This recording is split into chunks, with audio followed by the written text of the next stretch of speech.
yang ingin saya tanyakan, memang ada ya Pak ya pegawai KPK Bekasi yang nakal gitu? Okay, guess we doing just fine. Said I'm not yours, so I say you're not mine. I don't want love, no. Forget that heat, bitch. Okay, guess we doing just fine. Said I'm not yours, so I say you're not. Good morning Bekasi Citizen, kembali lagi bersama saya Ferry Fadli selaku host Bongkar Ngobrol Bareng di kantor KPKNL Bekasi, menggali informasi, menebarkan inspirasi.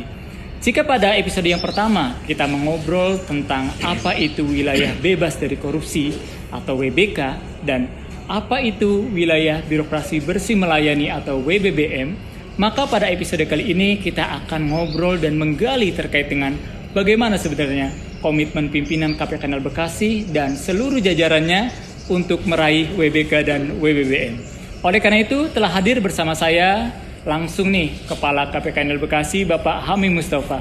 Kita sambut. Selamat pagi Pak Hamim. Selamat pagi Mas Ferry, apa kabar? Alhamdulillah sehat Pak. Alhamdulillah sehat selalu. Siap Pak. Pertama nih Pak, kalau misalnya kita lihat di database gitu ya Pak ya, Pak Hamim itu dari tahun 2019 telah memimpin KPKNL Bekasi gitu Pak. Mungkin bisa diceritakan kepada kita semua bagaimana sih pengalaman memimpin KPKNL Bekasi dan dibandingkan dengan unit kerja sebelumnya itu seperti apa Pak? Baik, terima kasih Mas Ferry. Ya, jadi benar bahwa sejak Juni tahun 2019, berarti sudah setahun yang lalu, saya ditugaskan di KPKNL Bekasi. Setelah 20 tahun saya mengabdi di kantor pusat. Wah, 20 tahun. Jadi terakhir sebelum ke KPKNL Bekasi, saya di vertikal, kantor vertikal itu tahun 99. Kemudian tahun 99 saya ditugaskan di Jakarta ada beberapa unit ya. Kebetulan sebelum di KPKNL Bekasi saya ditugaskan di Direktorat Badan Milik Negara, Direktorat BMN. Hampir 6 tahun lah atau lebih, hampir 6 tahun, 5,5 tahun ya, dari tahun 2014. Nah sebelumnya saya juga di Jakarta, kebetulan beda Eselon 1, saya sebelumnya di Direktorat Jenderal Perbendaharaan, tepatnya di Direktorat Akuntansi dan Pelaporan Keuangan. Yang nyusun LKPP itu ya Pak ya? Betul, ya betul. Jadi kalau dibandingkan antara kita sekarang ini di KPKNL Bekasi dengan kantor pusat sudah pasti berbeda ya. Baik dari sisi scope-nya, bisnis prosesnya, juga stakeholders. Sesuai dengan namanya, KPKNL Bekasi, kantor pelayanan, ya kan. Tentu fokus kita ya, KPKNL adalah bagaimana kita melakukan pelayanan yang terbaik kepada para stakeholders. Nah, kalau kita lihat dari sisi stakeholdersnya, tentu beda dari ya antara Direktorat Akuntansi Pelaporan Keuangan, Direktorat BMN, dan sekarang ini di KPKNL Bekasi. Kalau dulu waktu saya di Direktorat BMN, di Direktorat Akuntansi, stakeholdersnya kebetulan skopnya nasional ya, skopnya nasional karena tugas dan fungsinya waktu itu baik di Direktorat Akuntansi maupun Direktorat BMN ya, itu adalah sebagai regulator. Ya sesuai dengan tugasnya masing-masing ya, tetapi tugasnya adalah sebagai regulator. Itu yang pertama. Yang kedua sebagai kompilator. Tadi kalau Direktorat Akuntansi Pelaporan Keuangan, kompilator membuat laporan keuangan pemerintah pusat. Nah waktu saya di Direktorat BMN, kompilator juga, kompilator laporan barang milik negara nasional. Jadi stakeholdersnya antara Direktorat Akuntansi Pelaporan Keuangan dan Direktorat BMN hampir sama. Jadi stakeholdersnya ya tentu saja semua kementerian, negara, lembaga, ya kan. Terus kemudian juga BPK juga stakeholders kita karena setiap tahun baik di Direktorat APK tadi maupun di Direktorat BMN kita berhadapan dengan auditor ya setiap tahun memeriksa LKPP dan di dalamnya ada barang milik negara. Nah kita petugas berkomunikasi selalu dengan BPK. Nah kalau sekarang di KPKNL Bekasi ya kan, nah sesuai dengan TUS-nya tadi, stakeholder kita skupnya lebih kecil ya, lebih lokal seperti itu, tapi cakupannya lebih banyak. Ya. Jadi stakeholder kita ada satuan kerja, representasi dari setiap masing-masing KL yang ada di Bekasi gitu kan. Kemudian karena lelang juga kita stakeholders kita para pemohon lelang. Termasuk stakeholders kita ada penilaian ya. Kita melayani penilaian Pemda juga kita layani dalam rangka pemanfaatan maupun pemindahan barang milik daerah kalau di Pemda, dan piutang kita ada BPJS, ketenagakerjaan, ada juga RSUD Pemda, selain Satker yang ada di wilayah KPKNL Bekasi. Jadi lebih variatif ya Pak ya? Lebih variatif walaupun cukupnya lebih lokal, lokal ya. lebih variatif. Oke Pak, kalau dari sisi SDM-nya sendiri bagaimana nih Pak di KPKNL Bekasi? Ya, alhamdulillah KPKNL Bekasi SDM-nya cukup ya, cukup memadai baik dari sisi kualitasnya maupun kuantitasnya. Jadi sekarang ini dari sisi kuantitasnya kita punya 40 SDM yang statusnya PNS, ya, termasuk saya. Kemudian ada 13 ini non PNS, PPNPN ada 13, dan alhamdulillah sejak 2 tahun ya atau satu tahun belakangan kita dapat ini teman-teman anak baru on the job training OJT itu OJT, juga iya. ditempatkan ini di KPK Bekasi ada 13 orang. Jadi orang. itu sangat-sangat membantu tugas teman-teman di KPKNL. Oke, siap Pak. Kalau boleh tahu nih Pak, sebenarnya role model yang dikagumi Pak Hamim itu siapa sih Pak? Oh, role model, baik. Saya percaya bahwa setiap pimpinan di Kementerian Keuangan tentu punya kompetensi dan kapasitas ya sebagai pimpinan di masing-masing unit, dan kita tahu bahwa setiap pimpinan itu harus menjadi role model bagi setiap pegawai yang dipimpinnya. Gitu, ya. Nah, pengalaman saya memang pimpinan itu hadir sesuai dengan masanya. Iya. Ya. Contoh saya waktu di Direktorat Akuntansi Pelaporan Keuangan. Dulu awal-awal pemerintah RI membuat pertama kali laporan keuangan. Setelah Indonesia merdeka sejak tahun 1945, tahun 2004 baru pertama kali RI buat laporan keuangan.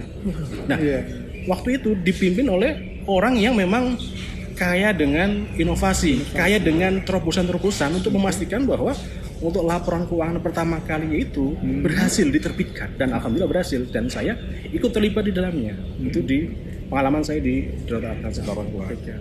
Nah, pengalaman saya di Direktorat BUMN pada saat 2017 ya, kita mau melakukan evaluasi. Nah, kebetulan dipimpin oleh orang yang punya sifat direktif. Dia bisa memastikan ya, karena evaluasi dilakukan oleh setiap ini kantor KPKNL ya kan, yang ada penilainya. Maka waktu itu kebetulan dipimpin oleh direktur yang punya sifat direktif, sangat direktif, sehingga bisa memastikan setiap pelaksanaan evaluasi ya dengan waktu yang terbatas, dengan SDM tentu juga terbatas, tapi skopnya sangat banyak aset yang harus dinilai, bisa memastikan itu harus tuntas selesai. Jadi ya menurut saya sih pimpinan masing-masing punya ini ya, punya masanya, punya kondisinya. Jadi sesuai dengan tadi masa dan kondisinya di mana dia harus memimpin. Oke, siap. Nah, dengan kondisi yang sekarang gitu Pak, kita tahu bahwasanya kita ada beberapa tantangan ke depan. Yaitu yang pertama terkait dengan industrialisasi 4.0, era industri 4.0 gitu kan, dan sekarang dari awal tahun kita mulai memasuki era pandemi COVID-19 gitu Pak. Nah, tantangan SDM di Bekasi sendiri seperti apa nih Pak menghadapi era-era yang bisa dikatakan sulit lah bagi kita gitu dan baru seperti apa? Betul, baik. Betul, tadi kita sekarang ada di era ini ya 4.0 ya. Iya. Di era industri 4.0, jadi kan sangat kuat digitalisasi ya, sangat kuat teknologi informasi, internet ya, dan sebagainya. Nah, salah satu yang kita pastikan ya bahwa tadi kita tentu ini ya tahu manusia yang survive adalah manusia yang bisa beradaptasi dengan lingkungannya, beradaptasi dengan zamannya, termasuk teman-teman di KPKNL Bekasi juga sebagai institusi. Kita ingin pastikan bahwa teman-teman ya di KPKNL Bekasi bisa beradaptasi dengan teknologi yang sangat-sangat cepat berkembang. Kita tahu sekarang ada office automation ya. Nadine. Nadine. Sekarang persuratan harus pakai Nadine, tidak lagi manual. Ya. Nah, saya pastikan teman-teman bisa menggunakan Nadine, ya kan? Semua jajaran, semua seksi, semua pegawai harus pakai Nadine. Sebelum Nadine diwajibkan, kita sudah mulai, ya kan? Kita sudah mulai mengimplementasikan. Jadi nggak harus nunggu diwajibkan baru kita mulai, tapi sepanjang sudah ada toolsnya tadi sebagai alat pembelajaran, kita minta teman-teman juga langsung menggunakan Nadine. Atau seperti teman-teman lelang, ada e-auction. Dan sekarang kan permohonan, lelangnya sudah pakai e-auction, permohonannya pun juga sudah pakai online. Kita minta supaya teman-teman di seksi lelang, terutama ya, silakan pakai ini e-auction full.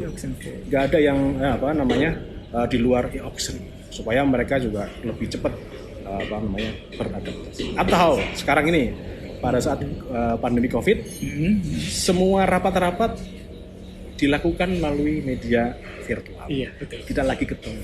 Kita pastikan semua SDM KPKN Bekasi bisa menggunakan apa yang disebut dengan alat tadi tools, misalnya Zoom, meeting dan sebagainya.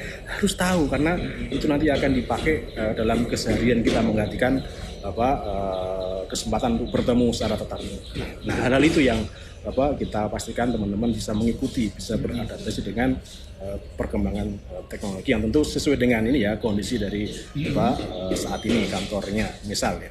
Atau pada saat pandemi COVID tadi kan ini ya, ditanyakan. Pandemi COVID itu adalah masalah ini ya, masalah kita semua, masalah umat manusia di dunia, enggak cuma di Indonesia, tidak cuma, tapi juga seluruh negara mengalami permasalahan pandemi COVID. Nah, tentu bagi kami kantor itu sangat-sangat berpengaruh ya, terutama terkait ini ya, pencapaian kinerja ya. Gimana tuh Pak?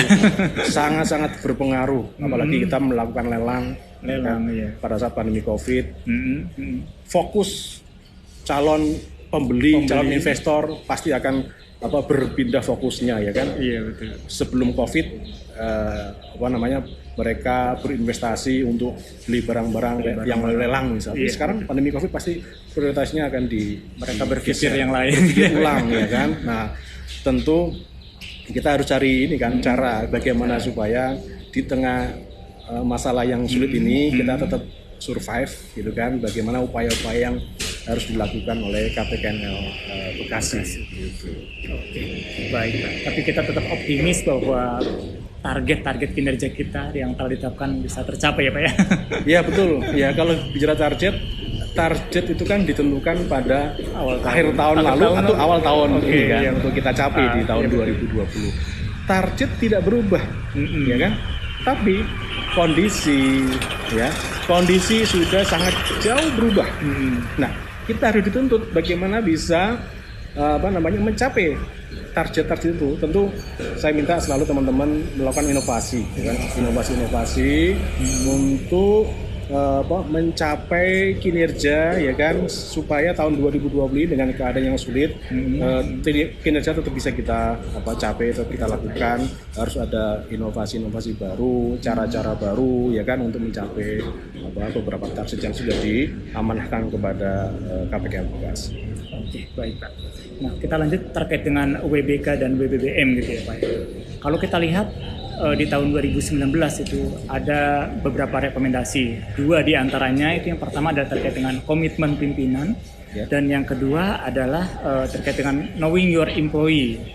Nah, untuk terkait dengan yang komitmen pimpinan gitu Pak, disebutkan bahwa tidak seluruh kepala unit itu mampu melakukan sharing vision kepada seluruh jajaran pegawainya gitu kan.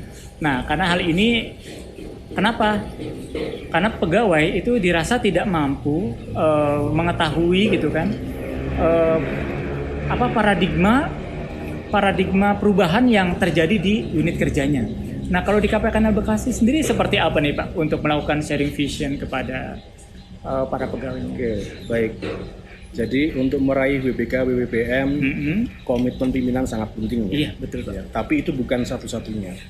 Jadi nggak bisa hanya pimpinan yang berkomitmen, kepala kantor, atau pimpinan masing-masing seksi, kepala seksi, para kepala seksi. Tidak bisa. hanya kepala kantor atau kepala divisi. Harus diikuti oleh semua jajaran kantor KPKNL Bekasi. Termasuk tenaga keamanan, termasuk tenaga kebersihan, itu kita libatkan. Dan yang tentu lebih penting adalah bagaimana kami sebagai pimpinan, ya kan, men-share visi, ya, visi atau semangat, ya kan, semangat jiwa WBK, WBM itu kepada teman-teman. Iya, betul. Kita punya beberapa program perubahan, ya, program perubahan. Nah, setiap program perubahan kita ada yang namanya agen perubahan. Jadi masing-masing program perubahan ada agen perubahan. Dia sebagai, kalau sekarang ini Mas Ferry mungkin tahu ini ya, istilah influencer. Nah, berarti kita tunjuk sebagai apa namanya, influencer setiap program perubahan. Mereka mensosialisasikan secara berkala, ya, baik kepada internal ini teman-teman KPKNL Bekasi maupun kepada para stakeholders. Mereka bertanggung jawab atas apa yang mereka ini ya, program perubahan tadi. Dan tentu teman-teman pegawai ya harus mengikuti, ya kan, harus mengikuti, karena setiap periode kita cek itu apakah mereka siap atas keikutsertaan KPKNL Bekasi mengikuti WBK WBM. Saya pastikan itu harus semua harus paham, paling tidak mengenal, mengerti proyek perubahan, program perubahan di KPKNL itu apa saja sih? Apa saja? Apa yang dilakukan, apa yang dilaksanakan itu setiap pegawai harus paham dan mengerti. Betul. Oke. Seperti kalau tidak salah ada di Rabu Cendekia atau DSP gitu ya Pak ya?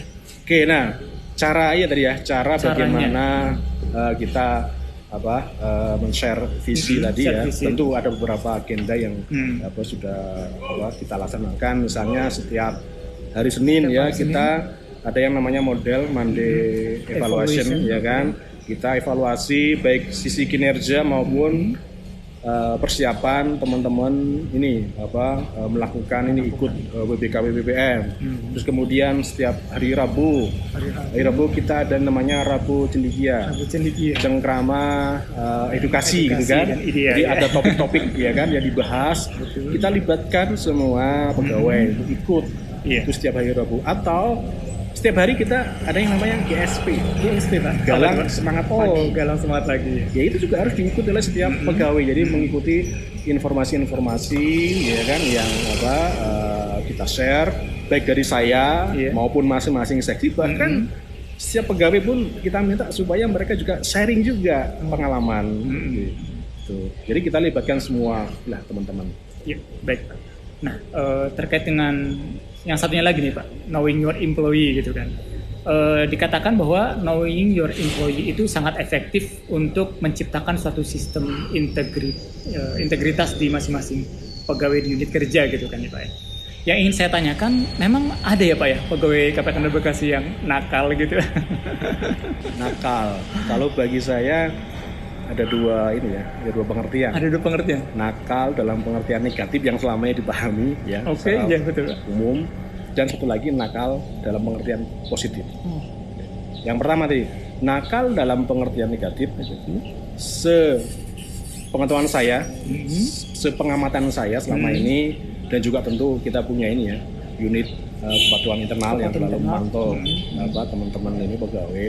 Ya, menurut pengamatan saya maupun laporan dari teman-teman di UGI, ya tidak ada lah pegawai KPKNL Bekasi yang nakal dalam pengertian negatif tadi. Nah, justru yang satu lagi nakal dalam pengertian positif. Nah, itu yang selalu kita dorong supaya teman-teman. Jadi nakal dalam pengertian positif itu maksudnya dia berpikir out of the box, tidak mainstream, ya kan? Selalu mencari jalan lain, cara lain, pendekatan lain, ya sepanjang memang tidak melanggar ketentuan, gitu kan? Nah itu kita butuhkan karena supaya ya karena tadi pandemi COVID, target kita tetap tidak berubah, tapi kondisi sudah jauh berubah, kita harus berpikir cara baru, gitu kan, untuk mencapai kinerja yang sudah diamanahkan kepada kita. Oke, terakhir nih Pak, harapan untuk seluruh insan KPKNL Bekasi seperti apa nih Pak? Baik, ya kalau dikaitkan dengan WBK, WBBM, sebenarnya inti dari WBK, WBBM itu kan bagaimana ya kita semua jajaran ya KPKNL Bekasi itu bekerja sesuai dengan koridor bekerja sesuai dengan ketentuan, bekerja sesuai dengan SOP. Itu yang pertama. Yang kedua, tidak melakukan korupsi, cakap, pandai, ya, melayani. Terus kemudian selalu berinovasi untuk meningkatkan pelayanan kepada stakeholders dengan cara yang terbaik. Nah, itu inti dari WBK BBPM. Nah, itu yang selalu kita sampaikan kepada teman-teman, ya kan. Jadi jiwa semangat WBK BBPM itu tidak hanya pada saat kita ikut berkompetisi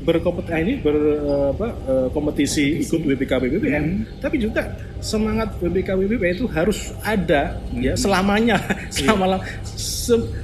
sepanjang dia menjadi ASN, gitu kan? Karena ASN tadi kita tahu ASN selain dia harus melakukan pelayanan kepada masyarakat, ya, pemersatu bangsa. Ya, makanya selama kita jadi ASN, tentu semangat dan jiwa tadi yang ada di dalam WBK BBPM harus selalu menyala pada jiwa dan semangat teman-teman semua. Baik, Pak Hamim. Terima kasih nih Pak untuk insight yang sangat menarik terkait dengan bagaimana komitmen Bapak selaku pimpinan KP Kanal Bekasi maupun pegawai yang ada di lingkungan KP Kanal Bekasi. Baik, Bekasi Citizen, itulah tadi perbincangan yang sangat seru ya antara saya bersama pimpinan KP Kanal Bekasi. Terima kasih telah menonton. Dan Pak Hamim, terima kasih sekali lagi Pak. Sama-sama Mas Ferry. Teruslah memberi, teruslah menginspirasi. Amin. Oke, saya Ferry Fadli. Saya Hamim Mustafa. Salam sehat dan tetap semangat. Bye-bye. Okay, guess we are